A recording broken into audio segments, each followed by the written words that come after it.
Okay, here it is, 6 o'clock PM. It is October 12th, 2025, and we are going to be doing a we're gonna be starting off doing a little different this week. It's gonna be kind of the same, but a little different. So wanna welcome everybody that's in. What's going on, Mike? How you been doing? What's up, man? I've been doing pretty good. How about you? Hey, man, I can't complain, man. So we're here. Um, I'll not do like my normal thing where I give everybody about 5 minutes to get in, and once it gets 6:05, then I'll just go ahead and start.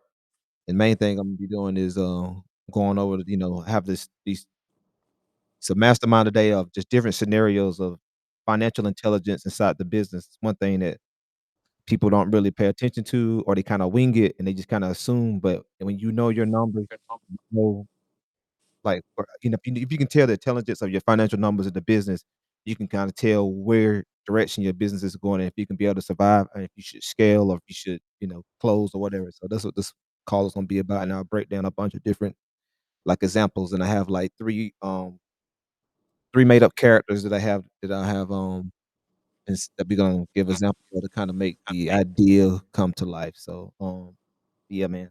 Other than that, man, how's your real estate journey going? It's going pretty good. I'm enjoying it. It's like anything else, you have your ups and your downs, but most importantly, though, you just got to stay consistent with doing all the fundamentals that you know, and that's kind of what I'm doing.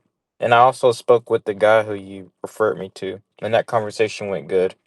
Oh, okay, yeah, yeah. Yeah, Yeah, he I think was his name is Brad, I think, maybe. Yeah, I was going by your name as Robert. He was like, "Who's Robert? Robert."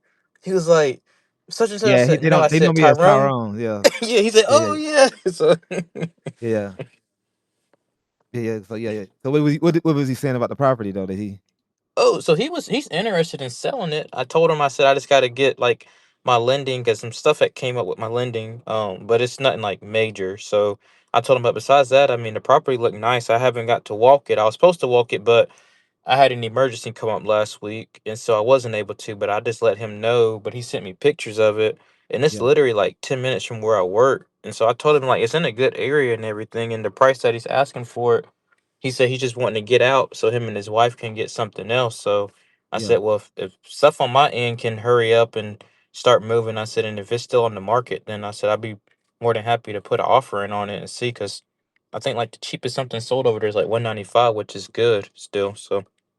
Oh, that's good, yeah. So, you know where you Mhm. need to be at, if you can get it under 195, you're in a good position, so, yeah. I think Yeah. he's got it listed at, what, 200 or something, or 199? Yeah, yeah, 199. Yeah, so, I mean, if you can get it if he wants to get out of it, and yeah, you can get a good deal on it, man, maybe, get it under 195, get it like 190, 185, even 185, like, yeah, get you a good spread on there, man, that's a pretty good start. It's a good house, good, situations. Yeah. So, yeah, man. Yeah, so, yeah, it's good. How about you, Angela? How's things going with you?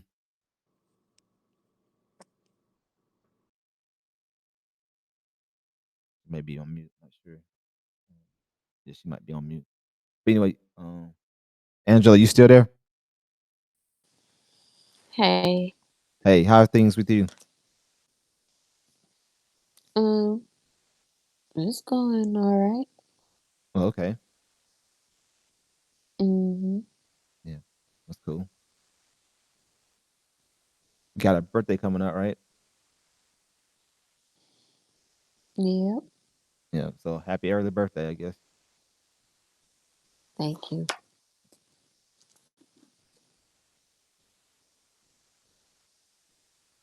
All right, so like I said, we get one more minute for everybody to get in. If nobody's just three, I'll go ahead and get started. So, yeah. All right, 8:05. I'm about to go ahead and get started. Let me see if I can um try to get the screen going. All right. All right, so today's mastermind theme is going to be the story the numbers tell, how financial intelligence shapes your future. All right, so you have three builders. You have Pastor Mike, you have Real Estate Jack, and you have Rose. Each of them all have different businesses. Pastor Mike is a passionate new pastor just launched a small church. His vision is reach the community, help families, and build a house of faith that could someday stand on his own. Real estate Jack is a tired 9 to 5 worker. He has already closed a few real estate wholesale deals on his own, and he's tasted a little freedom, but he's juggling his full-time job and his side hustle left him exhausted. So he's dreaming of building a team and a system that can run without him, but his vision is easier than his execution. And then you have Rose. Rose is a driven woman with the eye for opportunity. She's noticed a blue ocean strategy with a rental car company where most rental car companies serve day by day. They want you to have deposits, they want you to have credit cards and all this stuff. And her business is set up a little different where you don't basically have to have all that stuff. You just have cash. You have to be able to pay your weekend in advance, and they do long term rentals like for the week and by the month, and they give discounts on that kind of stuff. So, um, but all of them about to learn the same lesson that the numbers tell a story, and if you can read the story, your dreams. If you can't read the story, your dreams can collapse even when it looks like you're winning. All right, so part one we'll go in with it's called the wake up call, which is cash versus profit. One Sunday, Pastor Mike looked over at his church account.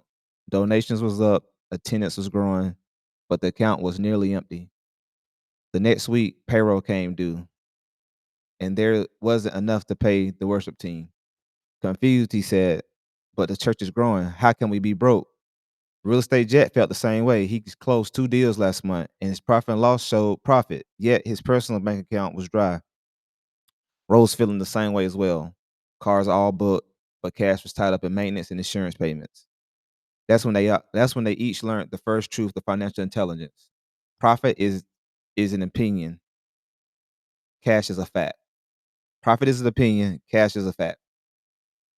So, how do you know right now today if you have enough cash to make payroll, pay your team, or handle the next month's expenses? And there's a simple rule. Every week, look at what's in your bank account, look what's coming in, and look what's going out. Those like 3 things that you probably wanna write down and take note of. Like, every single week, you wanna make sure you're looking in what's in there, take note of that, what's coming in, take note of that, and what's going out. That's your cash story. If you ignore it and your business will surprise you in the worst way. Alright, then the next part is the burn rate. The burn rate is the hidden flame. Real estate Jack decided to go all in. He hired a VA, he paid for software, and he started buying leads. It felt real good, like momentum. But when his credit card bill hit, he realized his burn rate was outpacing his revenue. Pastor Mike started renting a bigger venue to fit the growing congregation, but tithes didn't rise fast enough to cover the extra costs. And then Rose, she added 2 more cars to her fleet, thinking more cars equal more profit, until both needed repairs in the same week. That's when they learn burn rate is how fast your business burns cash before it catches fire and becomes self-sustaining. If your business was a car, burn rate would equal fuel efficiency. So how far can you go before you run out of gas? That's kind of like what you want to think about when you're in your business and you're trying to figure out what is my burn rate? Like how far can I go until it's over with, so I can run out of gas? So that's kind of like how you want to keep track of those things. If you can keep track of your burn rate, then you kind of can know what things looking like in the future as far as the direction you're going, or if you're finna get in trouble. What is your burn rate? If no new money is coming in tomorrow, how long can you keep operating before you run out of cash? Then we go on to the next part, the product checkup, knowing what really works. Rose thought all her cars are profitable until she started tracking profit per car. Some cars are bringing in $300 a week after expenses, others barely broke even. Real Estate Jet saw the same with his marketing channels. Some lead sources gave high spreads, others drained his ad budget. Pastor Mike realized some church programs were cost heavy but didn't grow the ministry. Others, though smaller, had a greater impact and were self sustaining. That's when they discovered not everything that brings revenue brings profit. There are shiny activities that look good, and there are golden ones that compound over time. What's your golden activity? What's the one thing that truly drives your business success? What are you doing that looks busy but adds no profit or purpose. Okay, then we go to the profit illusion. This means when winning still feels broke. Pastor might ended the quarter with financial reports showing profit, but when the church bought new sound equipment in cash, he suddenly couldn't pay the next month's rent. Real estate jet wholesale business showed profit as well, but because two closings was delayed, his team commissions hit before his wire transfers cleared. Rose as well was technically profitable, but cash was tied up in repairs and vehicle deposits. So the lesson here would be like you can be profitable and broke at the same time. Profit tells you that you're winning the game. Cash flow tells you that you can keep playing it. What's one cash flow system or habit you can put in place to make sure you'll never get blindsided by timing? That's something you might want to write down. So then we're gonna go here to the smart investment. A pastor might want to invest in better streaming equipment to reach more people online. Before spending, he asks, what's the likely return on this? If I brought in new members or allowed remote donations, it would pay off itself. It would pay for itself, excuse me. Rose, on the other hand, was tempted to buy a luxury car to look successful until she asked the same question. The car might not rent well and would only drain cash. Real estate Jack considered buying more leads list, but realized that the better investment was training his acquisition person to close better. So the lesson here is every purchase must answer one question: will this make me more money or just make me feel better? And that's a lot of times we can all get caught up in that. Get caught up into something that we may kind of think can make money, but it also will make us just feel better. And that means that, it may not be able to do exactly what we wanted to do. So what I want to ask is what's one purchase you've made recently that's helped your business grow and one that just fed your ego? So what's one purchase that made your business that helped your business grow and one purchase you did, the only thing it did was just feed your ego. So then we go here to the dashboard, reading the gauges. One night on real estate Jats stayed up building a simple system to track three reports.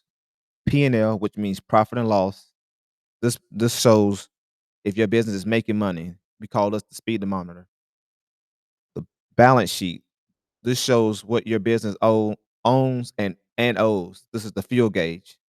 And then a cash flow statement. This shows how money moves through the business, the engine temperature. He started checking it monthly, and suddenly his stress dropped. Now he could see problems before they even hit. Parstomite and Rose followed suit. Their confidence grew not from luck, but from clarity. How often are you reading your dashboard? Weekly, monthly, or do you only check it when the smoke's coming from the engine? That's how you want to like look at your business. You want to be able to look at those three different parts: your profit and loss, your balance sheet, and your cash flow statement. And a good way to be able to like keep track of those is by creating ratios. And ratios are the hidden truth in the numbers. So we'll go to a scene or part where a year later, each of them had learned about ratios. You have liquidity ratios, profitability ratios, and efficiency ratios. Liquidity ratios, that pretty much means can you pay your bills on time? And which here it'll look like an example of this would be you have $10,000 in cash and $5,000 in bills due soon. So that would be 10,000 divided by 5,000 would equals 2.0.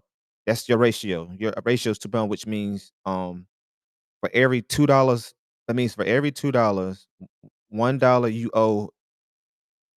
That means you have $2 for every $1 that you owe. That's a healthy cash flow.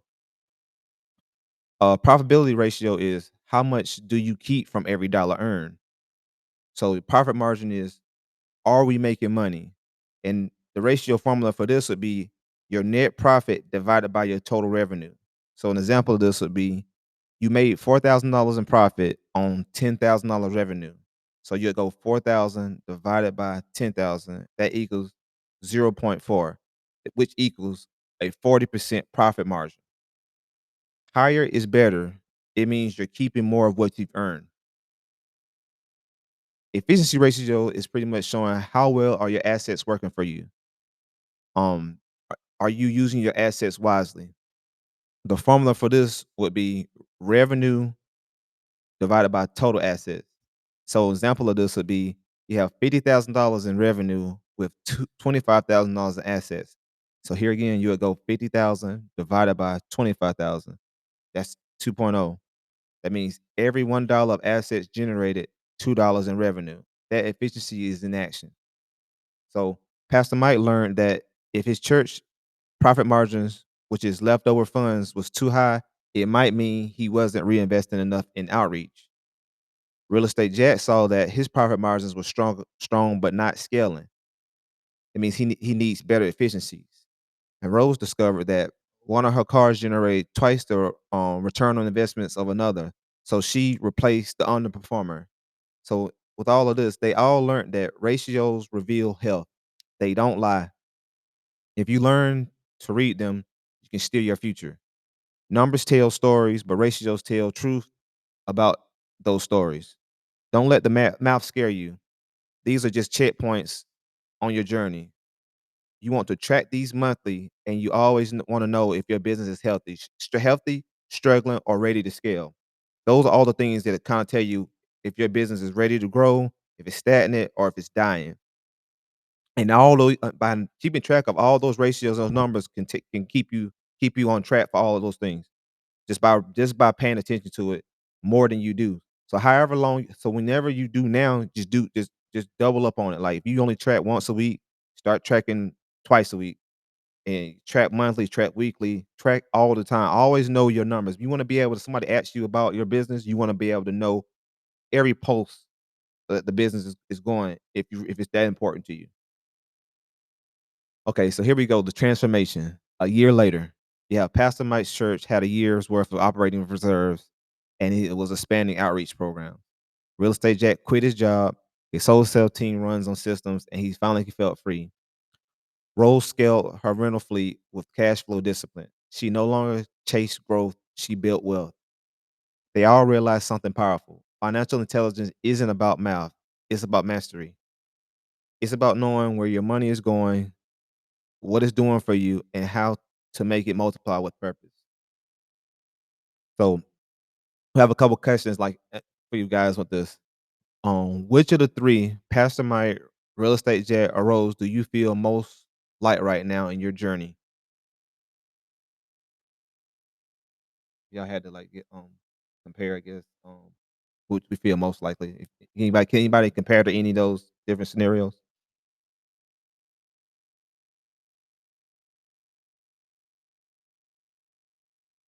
Is there everyone still there? I'm here. Yeah, I was saying Yeah. out of those people, can y'all relate to any of those things when it comes to your business, or or you ever heard other people in those situations? Can y'all relate to those? Yeah, especially like personally, like always like knowing like what's coming in and what's going out, and then just being able to track that and manage it. So that way, like I'm not overspending every month. Like budgeting is like key. So like knowing these are all my fixed expenses and like everything. Like here are all my variable expenses, and sometimes you have to cut out the stuff that you enjoy the most, but you just have to reinvest that in doing that to whether that's like into the stock market or like your Roth IRA and stuff like that. That's what I'm learning to this day. Got you. What do you do nowadays to like keep track of that's like what is your method? Do you have a method or do you need to create one? Yeah, so it's like just put all the income in one account and then just use like the credit card for the month, but then after that month, like you just highlight through everything that you spent, and then anything that's like left over, you just like put it into savings and like investments. Okay. Mm, What part of your business feels unclear to you? Your cash, profit, or direction? Probably the cash, I would say. You saying you feel like you need more capital? Yes. Okay. What make you feel that way? Just like you're not able to purchase things that you want to purchase, or you just have the feeling that you just could use a lot more cash. I would just use it a lot more that way. Like I know like I'm in a good place like overall. Like it's just not you're not having to squeeze when stuff like may get tight. You're not having to squeeze every bit that you got. You can just go ahead and just switch it over and whatnot, stuff like that. Gotcha. What would your Cause next stuff 90 comes days up look like? unexpectedly. What would your next 90 days look like if you had complete financial clarity? Increasing revenue, but minimizing expenses as low as I can, but also living a good lifestyle. Not like just being like just yeah, increasing revenue, but also keeping expenses at a low, like living below my means. Okay. What small daily habit could help you become more financial intelligent starting tomorrow? Just being consistent on different ways or finding that one thing, that one way where I can increase my revenue and just being consistent with it. And then over time, I'll start seeing it. I'll start seeing the results. Okay, that makes sense. So, do you have any kind of feeling when it comes to, um, I guess, your business or where you're at, or what could make it better? What are you lacking? Are you lacking a team? Are you lacking help? Are you lacking I know you said you need cash, but I was just wondering as far as what are you lacking to, I guess, take your business to where you want it to be, or is it where you want it to be and you feel content with where it's at? No, yeah, more of a team thing.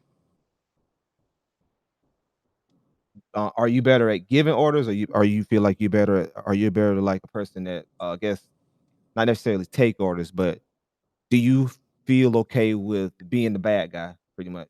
You're okay with that, or are you rather someone else, or you rather give orders to someone else to go be the bad guy? It had come down to it.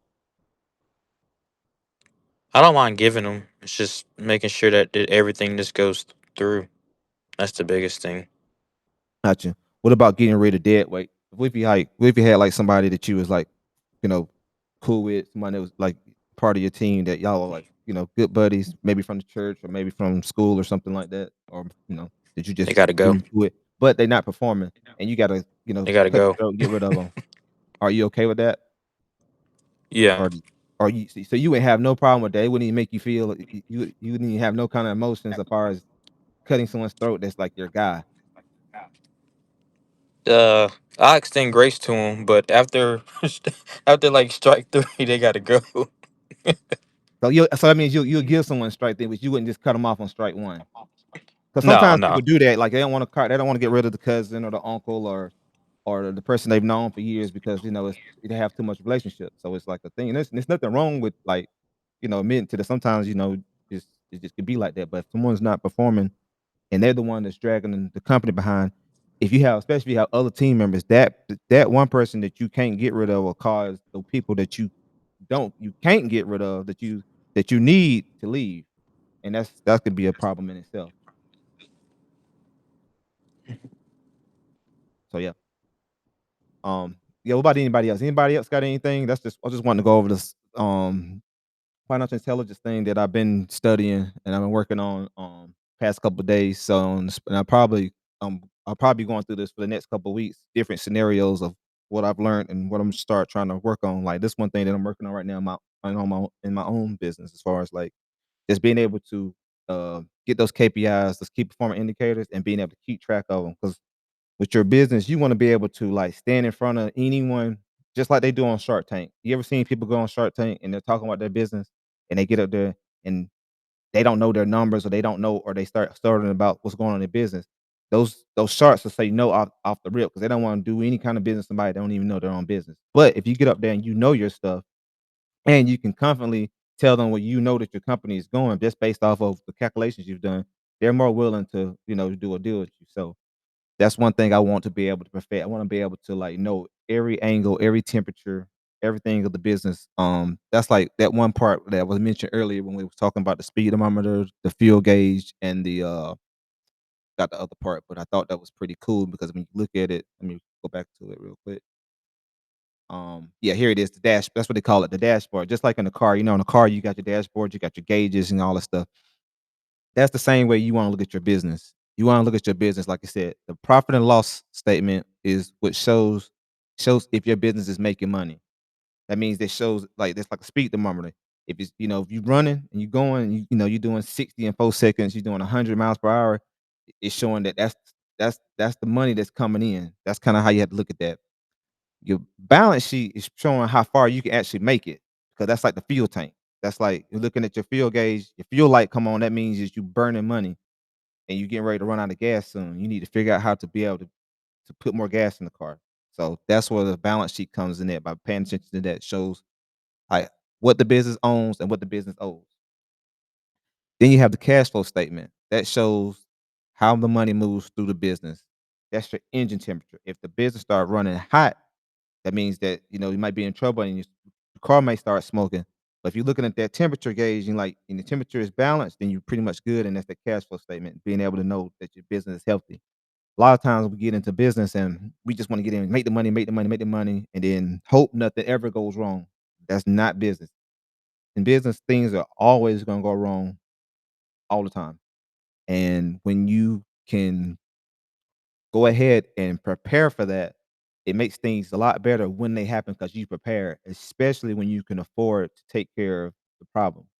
I heard one time someone say that if money can solve your problem, then you really don't have a problem. If money can solve the issue, if you got the money, if you have the money to solve, if you have the money to solve your problem, then you really don't have a problem. And that's true. Meaning that if you have something going on in the business and there's money there to take care of that thing, and you can take care of it and continue to do business, you get to live another day. If you're in business and you don't have the money to do it, you're gonna have to figure out how to get it or figure out some kind of way to take care of the thing if you want to stay in business, or else you jeopardize the business and you jeopardize if you have a team, you jeopardize everybody else's lives too, not just yours. And if you have to be okay with that. That's the whole part of being a leader and being able to you know, do your own business and stuff like that. To be able to realize that, hey, I got other people that's depending on me too. So I have to make sure that everything is everything and we're keeping track of all the numbers. So that's just the thing. That's what a lot of business go wrong at, man. They over leverage themselves. They don't pay attention to the numbers, and a lot of times they just do things uh, to cause issues in the business because they just winking it. They hoping that like, hey, we've been doing deals, there's profit here, but they're not really paying attention to everything. You got to keep track of all the posts. You got to treat it almost like a baby. You know what I'm saying? So like a newborn baby, that's how you have to treat your new business or your old business. You have to just treat it well. And anyone that you would have under you in your business that you would look to carry on your business, you want them to be able to do the same thing. Let me ask you this question. I was watching this television show, Mhm. and it was like kind of like a Shark Tank show, kind of sorta. But this one guy, he like invest in businesses, and this one couple, he was like telling him, he was like, I like this idea. He was like, but these numbers, he was like, if you don't do this, this, and this, like by the time we open, he was like, this is gonna be, he was like, you're putting your family at risk. And like they had to hit a certain number to like break even.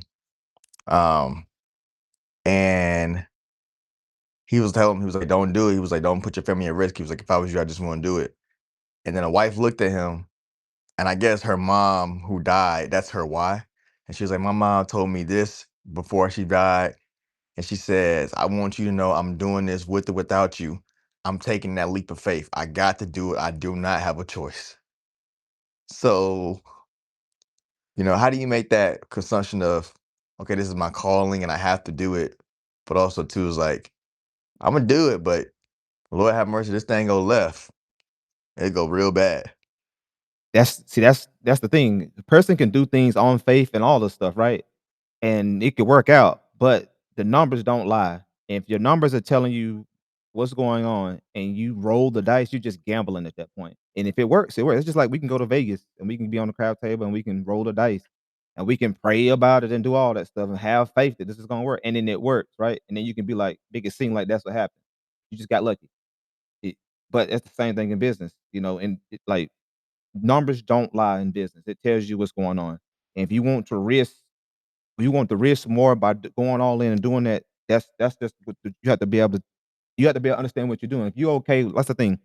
If you're okay with taking that risk of doing that thing that you're gonna do anyway, like she said, and she's okay with the consequences of that, then there's no problem because she understood what she was signing up for. Because there's consequences that could be good and bad. Meaning consequences of what I did could turn into something really good or something really bad, as long as she can, you know, take that hit, and then, and that's what it comes down to.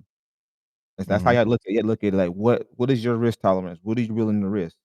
And if you okay with risking whatever else comes with that, then that's what that is. But if you like, you gotta understand, especially if you like, if it's easier to risk things when it's just you too. Like if it's just you and you can see another day, live another day, and you alright, you can be able to get another meal, it's fine. But when you're dealing with, like I said, you got employees, they have families, they're depending on you to be a leader.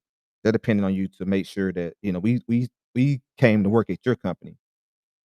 That's the kind of thing it is. It's just like, in the trucking industry, you have owner operators who'll get a truck and then they wanna put a driver in the truck, and a lot of times, those drivers that get in those owner operator trucks, they're signing up to drive a person's truck that, like, if this person I'm driving for, which only has 1 truck, this truck breaks down, how am I gonna get paid?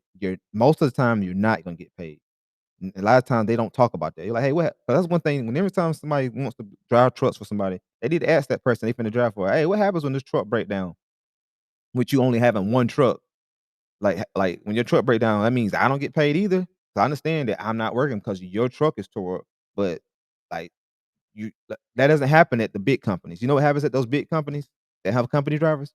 When that truck tears up, they find a way to get them in another truck, and nothing slows up. They just get another truck and keep on going, and then the company fixes the truck that's broke and then puts someone else in the truck, and nothing slows up. That's real business. But if you're dependent on just you, depending on one thing, that's not right real business. Business can't depend on one thing, because if that one thing goes, the whole business gets destroyed. So, Yeah. yeah. I got a real good accountant last year. Well, um, I had to do some things with my taxes, and I had a really good accountant, and I just realized the power of a good CPA.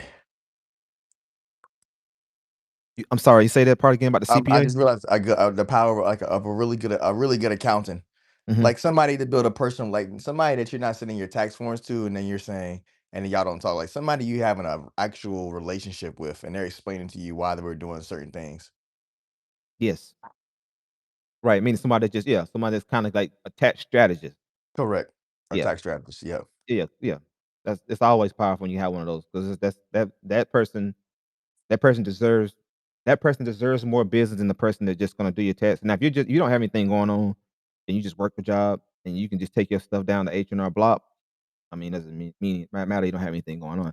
But if you got business and you got stuff going on, and you having someone that can kinda give you ideas on different things and different ways to help you save money, which means they may cost more money for them to do what they do for you, but they're gonna save you money. So, in a sense, they're saving you money and they're helping you earn more money, than they're worth more money than you going to the HR and block and paying whatever they cost. So, yeah, I think I have a good, tax person that we have, been dealing with lately as well. So, yeah, man. What about anybody else? What all y'all else got going on? I've been talking all day, so let me see what y'all got going on. It's usually the only time we get to really chop it up and speak on Sundays, because otherwise, how those things can go. Well, then um Go ahead. let me ask you this question, man. Um, I'm actually watching, the Ray Kroc movie. Yes, amazing movie, The Founder. Great movie, man. I ain't gonna lie, bro. I was like, man, Ray Kroc the man. Yeah. Cheated on his wife. I was like, come on. I Nah, was like, the I way you had turned just it said off that about sounds horrible, though. You're I was like, saying I Ray was Kroc's the into it. man, and then he disappointed you when he cheated on his I wife. said, come on. I said, wife was supporting you, man. What you Yeah, doing? yeah. That Man, that hold ha it that right down. that one thing happens all the time. That No, happens all you're the time, right. You're right. especially in that world, It's and ho that in the No, industry and where then that another thing happens. too is I'm not judging him as a human. He's a Yeah, human being, very flawed human being. yeah. So I like to ask, like I have a cousin who does real estate at a high level. I asked him the other day. I said, "How do you like?" I was like, "Bro, you're very affluent, and a lot of people know you. How do you sustain this power?" He was like, "I just had to keep myself grounded. Like I know who I am." And then he was like, "I just had my faith." You know. Um, but what I did notice watching the movie was the founders of McDonald's, the original founders, they were both very different. One was like a visionary, the other one was extraordinary analytical. And Mhm. I heard a guy say one time, he said, if you go in business with somebody, He was like, "Don't have 2 visionaries been with each other, and don't have 2 analytical." He was like, "You need like, one person has to be, like, the visionary, and then one person has to be okay with, like, analytical stuff." Yes, He was like, "Other than that, y'all gonna be butting heads." of course, because yeah, you come by button heads. I mean, that's what I doubt because that's the thing. There's impossible for us to have the same vision.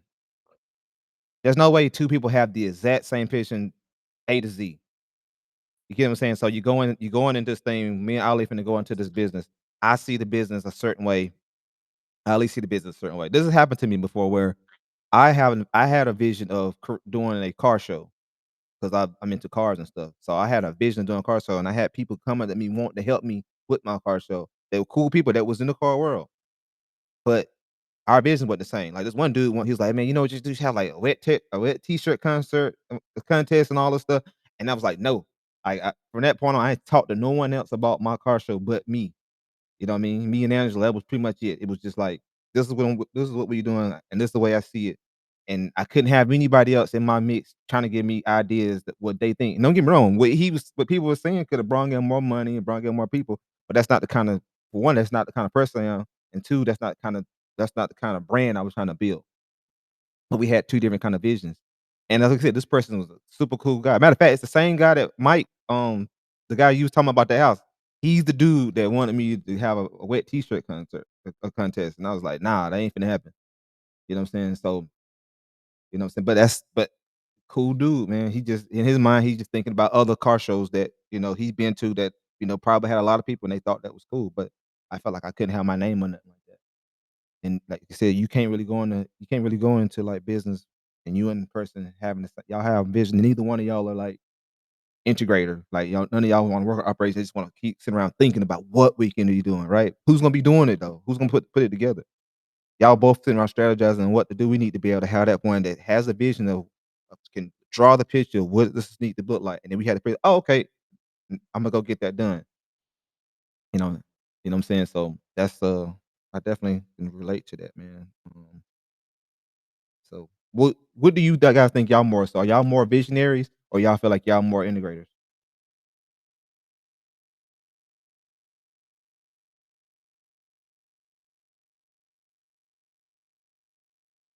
Uh, anybody there? I was Phone breaking up. I'm here. Yeah, we are y'all more visionary people or y'all more integrated? Like, what do y'all feel like as you are personally, and when y'all trying to go with your thing? What do y'all see yourselves more so of? Because it's only two. That you have the visionary and you have the integrator. The integrator is the one that puts the stuff together, put the operations together. The visionary is the person who he's the person who saw what this need to be. Visionary for me, Okay. because I'm just a deep thinker. So I'm that's just how I think. Like just Yeah. envisioning, like thinking long term What does and your everything. vision look like? If you don't mind sharing, so we can have an idea what a visionary person looks like. What's your vision? What's your vision for what you see? That's what we're talking about. What you see in your mind of where you want your stuff to go. What does that look like? To be able to help take care of my family from a financial perspective to where I can have my time back because like time is like our best commodity. So being able to be financially free to help them because they've sacrificed so much for me at times. Um, and then just knowing like hey like waking up every day like I can do what I enjoy doing really. I mean I can still work a 9 to 5 but also like it's one of those things where I'm also building something like for the future, so if that way if something were to ever happen down the road at least I know that my family and I will be taken care of, and that's not something that I have to stress or worry about or try to go out here and just do whatever. I know that I've built something that's to last not just for my generation but for 2 to 3 generations down the road. And I feel like that's why a lot of times like stuff feels so heavy because nobody in my bloodline has never done it before. And so I'm the first, so I'm really having to learn it out. But then like just reading on how like all these other well-known families that created this wealth. I mean, it all started with one person, but it just like it passed down to other generations. But it just starts with that one person. Yeah. So what you just gave me wasn't your vision though. You just gave me your why. Because you got to be able to think about it. If you went and told your team what you just told me, they gonna walk out the door because they like, wait a minute, what about us? You know what I'm saying? Because what you said was amazing as far as what you want to do for you and your family and your legacy. but you gotta think about, okay, what's in it for the Oh, team? okay. Like, why would they wanna help you do that if they can't get nothing out of it? At least that's how they'll take it because they like, "Okay, what about us? We're here, we're trying to be we see your vision to make sure your family can, you know, have generational wealth and all the stuff, which is fine, but, like, what about us and our family?" So, what vision do you have to be able to convince other people to follow you along? Because a visionary is someone that people follow because they see something bigger than, you know, what Yeah. everybody's getting. Just like when you think about, like, Uber or Lyft, that was bigger than the taxi cabs. Or think about something like, I guess Facebook. Facebook is bigger than, MySpace.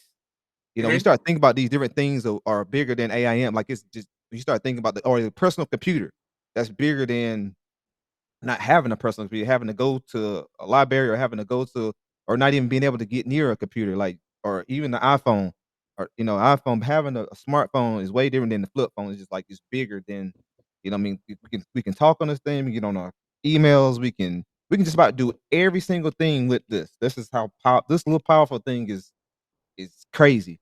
What does that vision look like?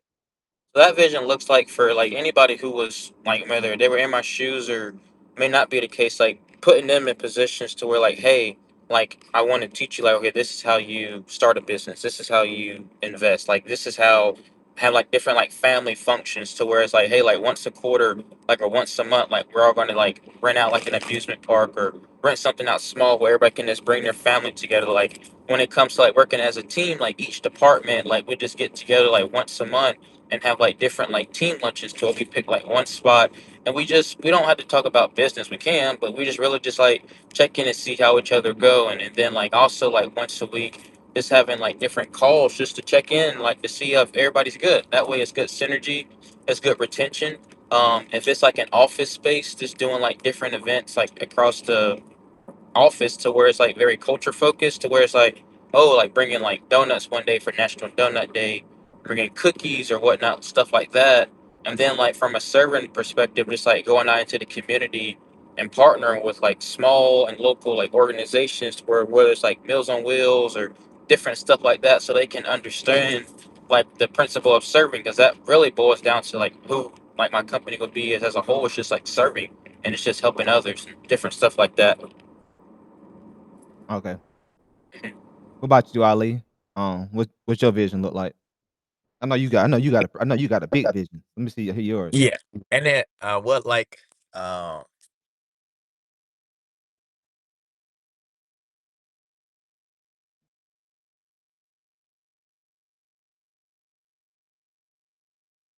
oh, I'm sorry, can you hear me? Yeah, we can hear you now. Yeah, you was muted. Go Okay, ahead. I thought okay, you no, was okay, I'm trying to get sorry, your man. thoughts together. We was waiting. Yeah, We no, waiting. We no, here. I'm Okay. driving, man. I'm trying to pay attention to the road. Oh, my bad. Uh, now what? It's interesting because what like Mike talking about like the family and stuff. I was, and I everything I do is backed by biblical principles to let everybody know. But there's a scripture in Romans. I don't know where it's at. I read it this morning. It says like one man's disobedience, but also says like one man's obedience. So, and I was thinking about that. I was like, yeah, if you do the right, if one, it takes one person in a one person to do the right thing, and you could change generations to come. I think about like Henry Ford because he chose to do the right thing. He look at that family, and that generations to generations. Um, but my vision, I kind of look at it as like um, everything is a branch off of real estate. Like real estate is the foundation, and everything is a branch off of it. I see myself. I want my business to be ran. I want my business to be ran with automation because I want to be able to step out of it. Um, and then also too is I see myself employing people. I see myself employing people, and I want myself to be to step out of this with like I want this thing to be on autopilot. So I want automation, and then I want a branch to be off real estate if I can step off and do other things. And all real estate is basically just a cash revenue for me to do what I'm actually trying to do and to do other things. Okay. Okay, so I guess I understand where I guess everybody mostly I guess everybody is I guess which is nothing wrong with none of this, right? Because you guys have y'all vision. Because we was talking about remember we was talking about the McDonald brothers and we was talking about Ray Kroc. and we was talking about, that visionary stuff and McDonald brother. I guess all this stuff is cool and makes sense. I guess in a sense, sound like you guys are gonna be more y'all are gonna be more of like investors versus like, you know, building some big thing that's gonna change people's lives. You're gonna change your family lives and you may, you know what I'm saying, I mean, whatever, but I mean more so like, Yeah, I rather yeah, I rather be the guy that's buying. I want to buy something that's already established. yeah, right. I mean, yeah, Rather than starting something from the ground up, I'd rather go in and buy something that's established. yeah, I'm like, that's what I let's meant. take it Like to what that's what I'm saying. That can still can be a big business because things, McDonald's was established, he just scaled it. You know what I'm saying? correct. But I guess I was wondering, did y'all guys have any kind of if y'all wanted to be in real estate or y'all want to be in sales? I guess did y'all have y'all thought about it on a large scale? Like, did you think about like I'm going to have like for example, like I know if I'm thinking about you, what y'all probably want to do. Y'all may want to have like these multi-family units, right? And in the fence, the big why would you be the big why you guys would be doing would be more so y'all would be providing clean, affordable homes for families who didn't have a place to live or something. Or Mhm. something like that might be an example, and you're doing it across the board. And that and in return, you are getting appreciations of tokens of appreciation, which is the money you get from the people who are renting your building. Or y'all may be able to y'all may have office buildings or skyscrapers or something like that, and y'all are being able to provide a place for these corporations or business or these nonprofits, whatever, to have a place to work the back office to be able to continue to keep what they got going on. And with that being said, that would be something that you'll be providing. That's like more so why versus like, you know, what's being out. So there's nothing wrong with us doing things for ourselves, but I just kind of want to see where y'all guys' mind was at, or like where'd y'all want to actually take it? Because it's one thing us to do things, one thing for us to make money, but it's Yeah, also have to think about like it over on a big scale. Like, how do you sustain that? How do you like in order to be able to, you have to be able to be a solution for people' problems no matter what you're doing, even if you guys have jobs, like y'all are providing some kind of solution to someone's issue. You know what I mean? Like me, when I'm in the truck, I'm bringing a load from this place to another place, and then they're shipping it off to whoever needs it. That's the solution. So I'm doing that for and then whoever created the company that I got the load for, that's the person that had the vision. Hey, I'm gonna have all these trucks and trailers on the road, and they're gonna be going across the country delivering goods to services to this. That's kind of like their vision. They was like, and now, that's like the thing they built. Um, it may guys want I know like Ali wants to get into like missionary. So like something like that, they don't have nothing to do with yeah. just Ali. They don't have nothing to do with just Ali. They have something to do with helping others. And that's a big thing to be able to go off and do missions because people don't just go to missions because they're like selfish. They go to missions because they want to help. It's kinda weird, like, no one I don't think anyone say, like, "Man, I'm finna go business because Imma get something out of this," like, get something, tangible out of this. They just have a heart. That's what it sounds like to me, or would you agree to that, Ali? No, yeah, no, I agree with you. And I think mine is like development is where my big vision. Uh, but that's because I see like we were talking. I give an example, like my pastor, we have a brand new church we just launched. And he was saying the other day, yeah, he was like, I see this as a vision. He was like, I see like us doing like classes on business, credit, financing, or like sales and marketing and real estate. He was like, and I want us to have like classes on that. And I'm like, okay, we're aligning on one accord in this guy because I had that vision myself of like, okay, I want to be the guy for this church where I'm like teaching that type of stuff. So let me like put myself in a position. So let me put myself in position right now to learn all these skills and perfect and become the best at them. For then I could teach somebody at this church one, kind of like what Dave Ramsey did. Um, and I'm like, okay, I see that as a vision. So let me start right now doing all these things where I can come back and I could teach and I could be the guy that teaches this here. And Yeah, that's kind of like a vision that I had. I'm like, okay, that's gonna happen one day. okay. That makes sense. I like that. It makes a whole lot of sense. Yeah. That's the thing. That's what I was meaning, like, exactly what we just went to, that being able to Correct. just help folks, being able to just be able to, like, make it bigger than just me, what You, I want. And what my yeah, when it comes to my family, that's still part of me, right? But when you start talking about like, oh, I'm gonna be able, like, for example, like our rental car company is a company we created to make money, but it solves a problem. That the problem is we are able to help people who can't get cars in a traditional way because they don't have credit cards or they don't have, what these places wanna require in order to get the car. We're able to provide that for them. So that's we're providing a service to a need. There's a need. Same thing Right. when you're wholesaling. If you're wholesaling property, for some reason, this person needs to sell their house or wants to sell that need to sell their house, and you are finding buyers for this person to buy their house because they need to sell the house fast most of the time. That's kind of the issue. It's not like you finna wholesale a house and you be trying to wholesale this one house for 6 months to a year. This person needs to be out the house like 30 days, 45 days type stuff. So they're willing to sell the house cheaper to get out of it fast so you can solve that problem because they need to either go fast or they need to like fix some stuff. You know what I'm saying? That's how most good deals come by because somebody's in some kind of trouble and they need a solution. They don't know no they not in the real estate world, so they don't know anyone who has cash that can just come buy the house right away. So that's kind of thing. Same thing when person's flipping a house, or even when flipping a house, right? You flipping a house, you taking a person wants to be in a certain neighborhood. All the houses are took up. Only house available is this rundown house. They can't get a loan for that rundown house, so they ignore it and hope that a house comes up available. Here you come, you buy the house because you can either get out in cash or you can get a loan for it and you fix it up. Now that house is on the market available for someone that wants to be in that particular neighborhood because they want to be able to raise their kids in that good neighborhood, and they're willing to pay a premium for that house to have their kids in that particular neighborhood. So they'll buy that house that you just flipped in that particular area. So that's it's always a need in everything that we do, and to be able to help people is when you think about it in that terms, like, okay, how can I do this Yeah. to serve? That's the thing that moves that needle. Think, would you agree with me when you got a big why behind you and your why is to help a lot of people? Okay, that makes you not want to quit. When you feel Yeah. like when you like, okay, this is beyond me. Yes, it's the same. Well, it'd be the same. Yeah, I mean, the way you had to look at that, the same way if you was a father and you had a wife and you had 6 kids. I mean, Yeah. you got I mean, if you a real man and you got a real heart and you was raised correctly, I mean, you ain't gonna be on something, "Man, I don't feel like going to work.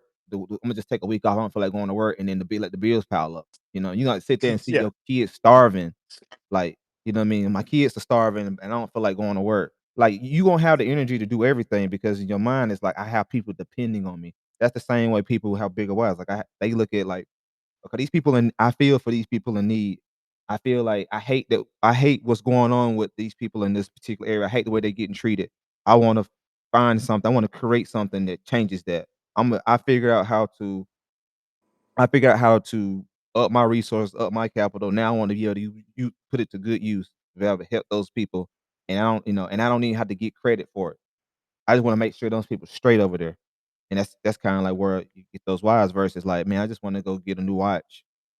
I just wanna go," what I mean? That's kinda what you're doing in the beginning. You're like, "Man," you start seeing, like, the MTV crib videos and stuff, and you be like, "Man, I'm just doing all this," and then when that's your why, it's easy to kinda, like, let your foot off the gas because it's like, it's just not big enough. It's like, especially if you already got stuff. You already got clothes. How many clothes, watches, cars can you have until you get burnt out versus, like, continue to help people? Think about Dave Ramsey. Dave Ramsey's been doing what he's been doing 35, 40 years. He's doing it because all these lives he's changing. It's like it's turned him into a billionaire. Like he's changing lives forever. That's what he's doing, and that keeps him getting up every day, going to the thing and doing it over and over. He could have been clocked out and had somebody else do it. Like, nah, he like, I'm changing lives, man, and I'm getting, like I said, you're getting these tokens of appreciation. Those are the money you get from helping people. I'm gonna get paid to help somebody change their life so they can get paid and get money, change someone else and pay it for it. So yeah. Hey Ty, I got a Go ahead.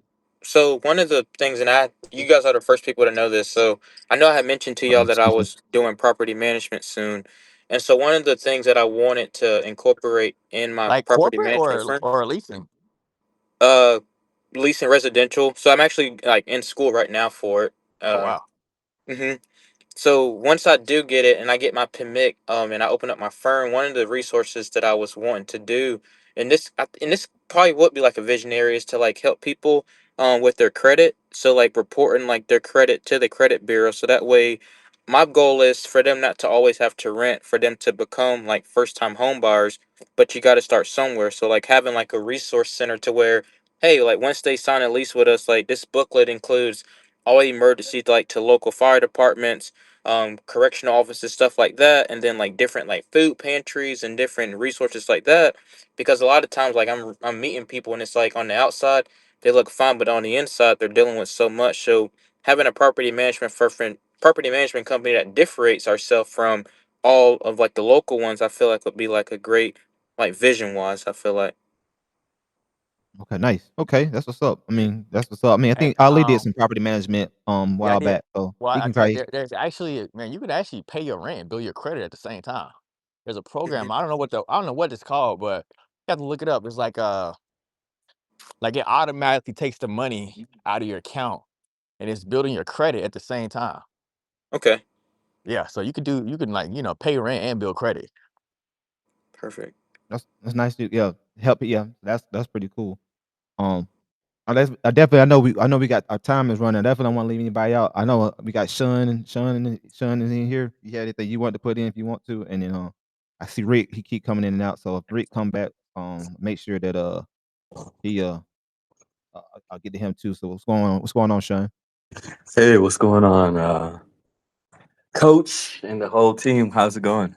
Hey, man, we can't complain, man. We trying to figure it out. That's what we're here for, man.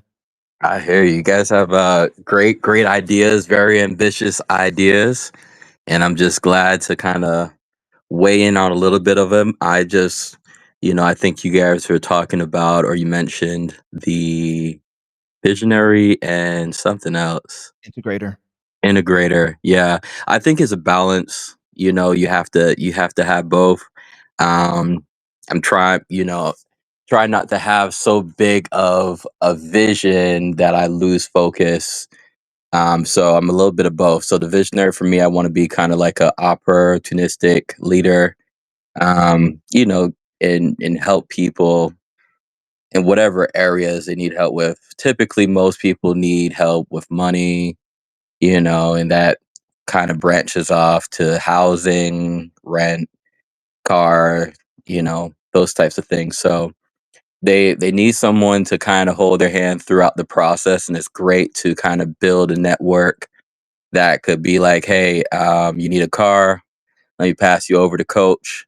You need a house, or you need management for a house, pass you over to Michael or Ali, But in regard to the integrator portion, my focus in my career is strongly based on identifying problems. So, in bottleneck issues. So, I've dealt with a lot of different sectors, from transportation, warehouse, a lot of moving parts, basically. And so, it kind of gave me a certain level of discipline to kind of you know, take the steps necessary. For example, if someone has a problem with money, and just like how you broke it down, I can't remember who it was, but just kind of why do you need the money? Is like, oh, well, I need money for a house. Okay, so you need a house or you need a place to stay, and is it a place for you or is it a place for 2 to 3 people? Oh, it's just for you. So do you really need a house or do you need a room? Say, "Oh, well, I really need a room." Okay, what location are you looking at? Does it really matter? Well, if I had a car, it wouldn't really matter. Okay, well, what's your budget looking like? So it's like those types of, I guess, questions that people typically want to ask themselves because they're in the problem themselves. So it's hard to kind of step back and break it up into steps. So you need someone that's, opportunistic leader that could kind of break it down for you, hold your hand, and realize that you're like not the only one going through it. Yeah, I definitely understand that.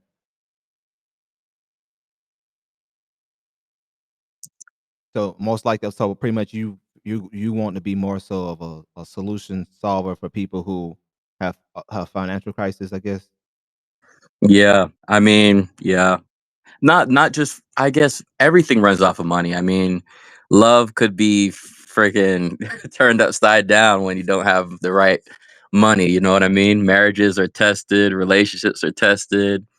Um, you know, everything is tested with money. So I think money is, but it's not the how we look at it in when we're doing like problem solving is like it's not the root cause. It's just something that we could easily point to that we don't have, right?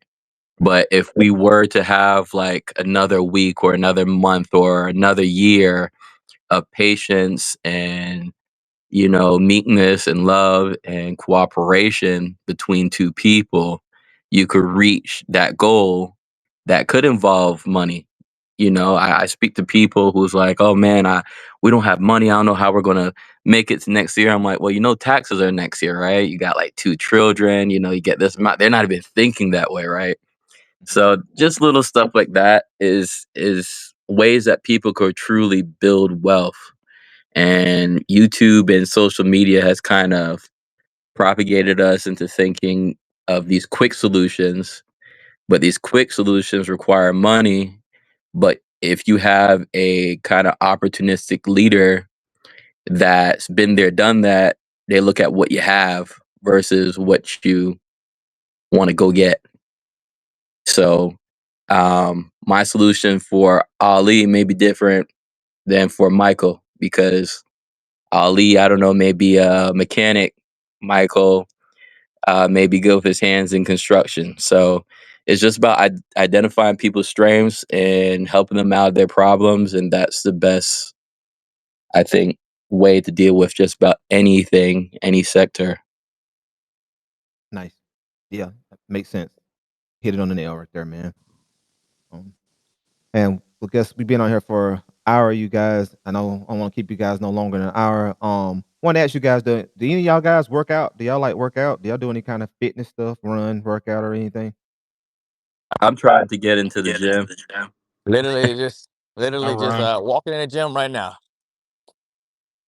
What about you? I know Mike might be doing like them 5Ks and stuff like that. He Yeah. like a, you know what I'm saying? Got one Um, next month. yeah. So yeah, I mean that's the thing. I just want to make sure we know we all trying to get to this bag. We're trying to get the money and all the stuff, but make sure that you guys are getting that fitness in, whether you walking, running, doing some kind of activities. Don't want to wait till it's too late to do that stuff, because that stuff helps too. Catches up to me. Even when you don't want to do it, it's like do it. Like I've Yes. created myself. I've created myself a routine of like even when I get off from working and throughout the day, I head straight to the gym, even if I don't want to, because the whole point is just getting to the I frame of making sure that I do what I gotta do, so that's the thing. We Yeah. got Rick back in here, man. What's going on, Rick? Wanna make sure we caught you before we got out of here. What's Might going on, be brother? ain't nothing much, man. Make sure you got before we get on out of here, man. Everything going good with you? Oh yeah, man. Everything going good, man. I've been trying to chime in, man. I got my girl coming in from Chicago. I've been in and out, trying to stay listen to the meeting. Oh, yeah, man. So the good thing is, man, it's gonna be recorded, so Imma record it, and, what I'm trying to do, what I wanna be able to start doing with this is recording it and, Uh huh. uploading it to, like, a podcast, so when guys driving or something like that, y'all can't watch it or listen, y'all can listen to it. Okay, I So that's got you. kinda like the thing, try to, like, podcast it up, so that's the whole point, being able to, like, just be able to do this and be able to, Hmm. have bring anything that I come across and share it with you guys. Like I said, I came across this financial intelligence, 'cause that's one part that, like I said, I'm working on, and a lot of people don't do. Even people who have I know people who make, 7 figures, have 7-figure businesses, and they don't even, like, keep track of their stuff. They just do a lot of volume, and they spend a lot of money, they make a lot of money, and it just Hmm. kinda like but imagine if they was efficient and they kinda knew what was coming in, was going out, and they probably could make double what they're making. So, Yeah. just by keeping track of that stuff is super important. It'll keep you in business, and it'll keep you, in the runnings while everybody else runs out of gas, so, Yeah. Some like mm some bookkeeping or some, like. yeah, all of that same the bookkeeping, like, pretty much the bookkeeping, the knowing, like, the money that's coming in, knowing the money that's going out, knowing, your burn rate, knowing how much stuff costing you. If you Hmm. like meaning how long will it take you to run out of money? Because if you run out of money and you don't have anything coming in and you don't see that something's not coming in and you just assuming it's coming in and it don't come in for whatever reason, can you sustain that? And if you can't sustain that, what are your options? So just being able to have that, and also when people ask you about your business, like, what is your business? What does it look like? What does your profit and loss statement look like? What is your revenue like per quarter? per week, per month. Just being able to know that off the top of your head, and that way you can also be able to tell, like, you also can see how you can grow. Because imagine, because you don't wanna be like a type of business where, like, okay, you make $100,000 a year. You make Uh-huh. $100,000 a year and it costs you $50,000 a year, so you're netting $50,000 a year, and you do that every single year. But the problem with that is your business is making the same money every single year, and it's not really growing, which means that when you start talking about inflation, you're not gonna be able to sustain inflation. Meaning if you've been making if you've been netting $50,000 a year for the last 25 years, it's like, I'm wondering how a company like that even survives, because you start thinking about Yeah. what you can't buy the same thing today that you could 25 years for the same price. So the Yeah. idea is to, like, you net 50,000, you net 75,000. The 35, yeah. next year I you got net it. 100,000, net a 120, like, you keep going up because of being efficient and you being able to get better and you building better relationships and you can scale and grow.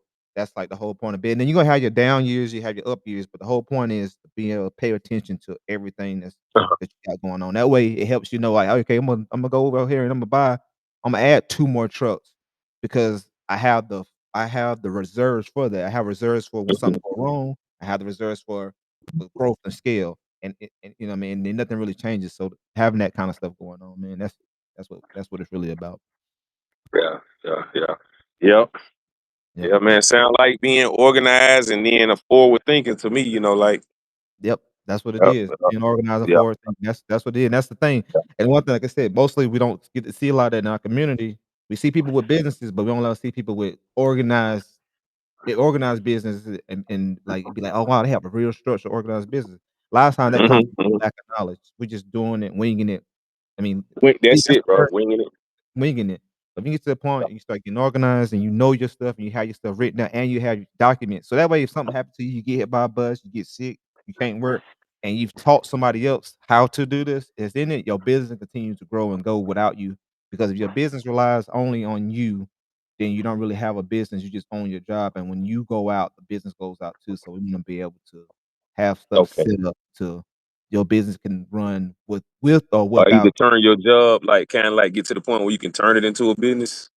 Like, Well, that's what I'm I'm saying. saying, That's what like, you wanna do. You wanna be able to turn any kind of business, you wanna turn any kind of job or any kind of business into it, because like, you don't want, like I said, if something happens to you and there's mhm, people relying on your income, yeah, you want it to be able to sustain that, you want that business to be able to sustain. That's why you see those mom and pop shops, whenever uh-huh, they get ready to retire, they get ready to retire, they go out of bit they just go out of business, like, what I mean? That's yeah, kinda like the thing, like, they retire, the business gets shut down, like, such and such ain't open no more, like Bankhead Seafood. Bankhead Seafood had, retired, they sold their stuff to T.I. and Killer Mike.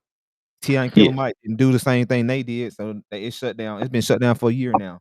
They, you know what I mean? It's, what I'm saying? A business that's been around since the '70s, that was thriving since the '70s. The one that was depending on, like, one old lady. She, she got ready to retire, and they gave her, like, $500,000 so she can, retire. She retired, and mhm, I mean, it ain't the same. That's but, yeah, she got her 500,000 out of it, but you gotta think we talking about a, 50-year-old business, you know what I'm saying? So, what I mean? It's just one of them things, man, but yeah, I mean, it's just being able to, like, just being able to staying in the game. That's yeah. what it's about, man, being able to stay in the game no matter what. Like I said, you get in trouble, you get hit by a bus, whatever, your business can You have a continue. setback or whatever, yeah, you can keep it Whatever. still, keep moving Keep forward, yeah. keep it moving forward, man. That's the Yeah, thing, you know what I'm saying? And yeah, that comes from just being careful and paying attention to what's going in, what's coming out, and setting aside what needs to be set aside on an intentional basis. Meaning you being yeah, able to see, "Okay, I see this is intentional. I'm putting this to the side intentionally. I'm parking this over here intentionally. I'm investing in this intentionally. Oh, I see that we got a little extra more than I thought we should have. So now at the okay, end of the year, like, oh, I'm thinking I'm gonna have to pay all this money in taxes. But then you have that tax strategist like Ali was talking about. They said, well, you have this uh-huh, X amount of dollars. You should take that before the year end and buy three more whatever products you have in your business, three more assets that's gonna generate you more money. Use that money to do that, and then you do that, and then you thinking that you're gonna have a X amount of tax bill, but you're not because you use that money to buy okay, more 'cause you assets and spent it more inside of the assets. business, like, yeah, Yeah. So that's yeah, I what got you, yeah, yeah, yeah. But like I yeah. said, man, I appreciate all y'all showing up, man, and, yeah, look forward to talking to you guys next week. Uh, so, uh, keep keep y'all guys updated on what next week's gonna look like. But yeah, man, go ahead and get out of here, and I guess I'll see y'all guys throughout the time of the week, man. That'll be easy. All right, man. All right. Yep, All right. Thanks, bro. no problem. Yep.